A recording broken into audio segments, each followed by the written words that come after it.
ಹನುಮ ಜಯಂತಿ ವಿಶೇಷ. ಬಾಲ್ಯದ ಈ ಘಟನೆ ನಮಗೆ ಕೇವಲ ಪೌರಾಣಿಕ ಕಥೆಯಲ್ಲ, ಒಂದು ಜೀವನ ಪಾಠವಾಗಿದೆ. ದೇವತೆಗಳಿಂದ ಅಪಾರ ಶಕ್ತಿ ಪಡೆದ ನಂತರ ಹನುಮಂತನು ಬಾಲ್ಯ ಚಂಚಲತೆಯಿಂದ ಋಷಿಗಳ ಆಶ್ರಮಗಳಲ್ಲಿ ಶರಾರತಿಗಳನ್ನು ಮಾಡುತ್ತಿದ್ದನು.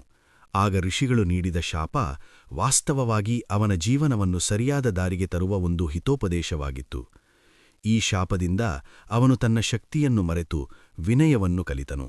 ನಂತರ ಜಾಂಬವಂತ ಅವನಿಗೆ ತನ್ನ ಶಕ್ತಿಯನ್ನು ನೆನಪಿಸಿದಾಗ ಹನುಮಂತನು ತನ್ನ ನಿಜ ಸ್ವರೂಪವನ್ನು ಅರಿತು ಮಹಾಕಾರ್ಯಕ್ಕೆ ಮುಂದಾದನು.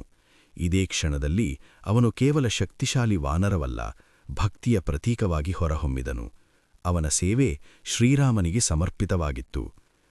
ಈ ಕಥೆಯ ಆಳವಾದ ಪಾಠಗಳು: ಶಕ್ತಿ ಪ್ಲಸ್ ವಿನಯ = ಮಹತ್ವ. ಶಕ್ತಿ ಇದ್ದರೂ ಅದನ್ನು ನಿಯಂತ್ರಿಸುವ ವಿನಯ ಇರಬೇಕು. ಅಹಂಕಾರ ಹಾನಿಕರ.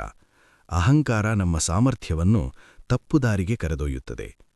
ಗುರುವಿನ ಮಾರ್ಗದರ್ಶನ ಅಮೂಲ್ಯ. ಸರಿಯಾದ ಸಮಯದಲ್ಲಿ ಸಿಗುವ ಒಳ್ಳೆಯ ಸಲಹೆ ನಮ್ಮ ಜೀವನವೇ ಬದಲಾಯಿಸಬಹುದು. ಶಾಪವೂ ವರವಾಗಬಹುದು. ಕೆಲವೊಮ್ಮೆ ಕಷ್ಟಗಳು ನಮ್ಮ ವ್ಯಕ್ತಿತ್ವವನ್ನು ರೂಪಿಸುವ ಆಶೀರ್ವಾದವಾಗುತ್ತವೆ.